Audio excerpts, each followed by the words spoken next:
هل تعلم ما هي فوائد زيت النعناع وفوائده العلاجية المذهلة؟ تعتبر عشبة النعناع من الأعشاب العطرية الشائعة، وتتميز بأوراقها الخضراء اليانعة، ويوجد منها العديد من الأصناف، معظمها معمرة وبعضها سنوي النمو.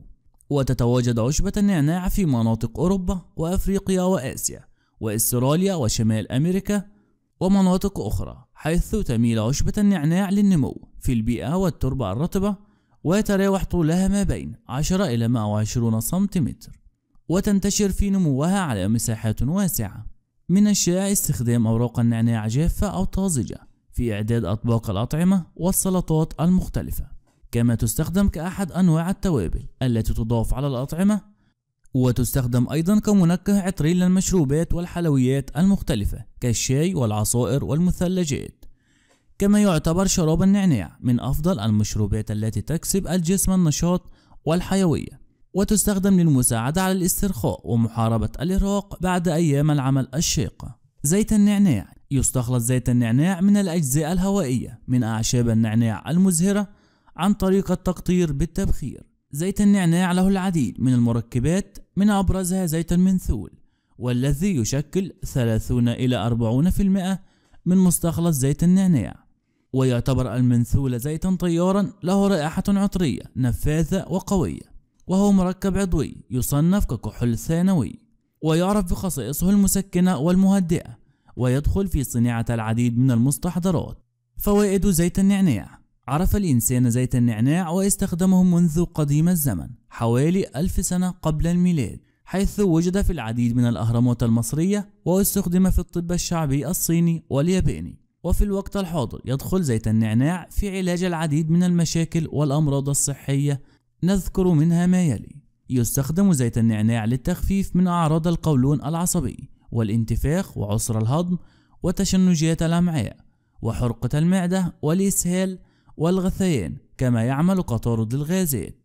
يستعمل لمحاربة الإجهاد والإرهاق والتحسين من القدرة على التركيز وإعطاء الشعور بالنشاط والحيوية والطاقة. يساعد في التخفيف من حالات الغثيان الصباحي. يساعد في علاج التهابات الفم، ويقوي اللثة ويحارب البكتيريا في الفم وتسوس الأسنان، ويكسب النفس رائحة منعشة، ولذلك يدخل في صناعة معجون الأسنان لخاصيته في مكافحة التسوس وقتل البكتيريا. يساعد في علاج أمراض الجهاز التنفسي كالإنفلونزا والتهاب الجيوب والتهاب القصبات الهوائية والتهاب القصبات وغيرها. وفي مثل هذه الحالات يفضل غليه واستنشاق الأبخرة المتصاعدة منه. يساعد في التخفيف من السعال، فهو يعمل كمقشع ومذيب للبلغم، ويدخل في صناعة بعض أدوية السعال لقدرته على تنقية الصدر والشعب الهوائية. يساعد في علاج مشاكل الحيض وعسر الطمث عند النساء نظرا لخاصيته في التبريد. يستخدم موضعيا على الجلد لعلاج حروق الشمس والتخفيف من تهيج الجلد. مفيد في حالات الحكة وحساسية الجلد عند استخدامه موضعيا. يخفف من ألم الصداع والشقيقة إذا تم تدليك الجبين به. يعتبر زيت النعناع مهدئا قويا للأعصاب، كما أن وضع بعض النقاط منه في المبخرة تعمل على تلطيف الهواء ومحاربة الأرق، ويساعد على النوم والاسترخاء. يعتبر مرخيا فعالا للعضلات وقاتلا للألم، ويستخدم موضعيا لعلاج ألم العضلات ووجع الظهر وغيرها. يستخدم موضعيا للتخفيف من التهاب المفاصل والروماتيزم والآلام العصبية. يحارب الإفرازات الدهنية في البشرة ويقيها من الحبوب، ويكسبها نضارة وحيوية، ويقيها من البثور. يخفف من آثار لدغة الحشرات والبعوض، كما يعمل على طرد الحشرات.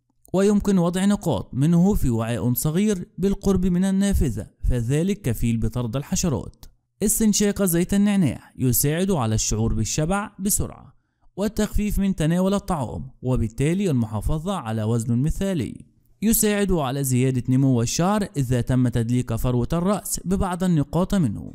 يساعد في محاربة قشرة الرأس، كما يقلل من الإفرازات الدهنية التي تفرزها فروة الرأس، ويعمل على تبريدها، ويمكن إضافة قطرات منه إلى غسول الشعر الشامبو. وضع قطرات من زيت النعناع أسفل فتحة الأنف للطفل المصاب بنقص الانتباه وفرط الحركة يساعده على التركيز بالدراسة وتقليل حركته.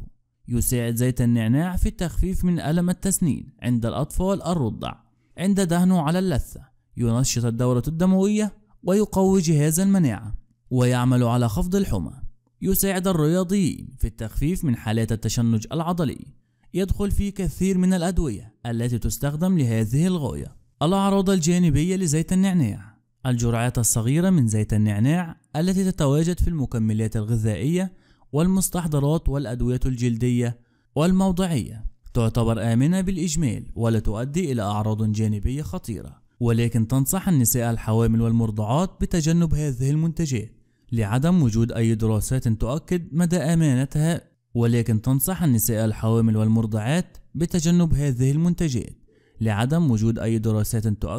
أمانتها. على الجنين والأطفال الرضع.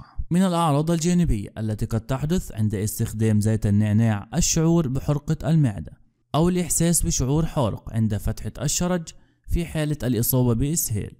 كما أن بعض الأشخاص قد يعانون في حالات تحسس عند استخدام زيت النعناع، وتظهر على شكل إحمرار وتقرح في الفم وصداع، ويفضل تجنب استخدامه للأشخاص المصابين بالتحسس. الجدير بالذكر أن تناول زيت النعناع قد يتعارض مع بعض الأدوية، فقد يقلل من قدرة الجسم على التخلص منها، وبذلك يتسبب بحدوث أعراض جانبية للدواء.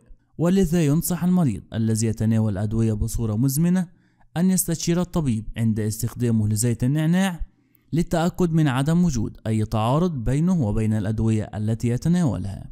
والله أعلى وأعلم.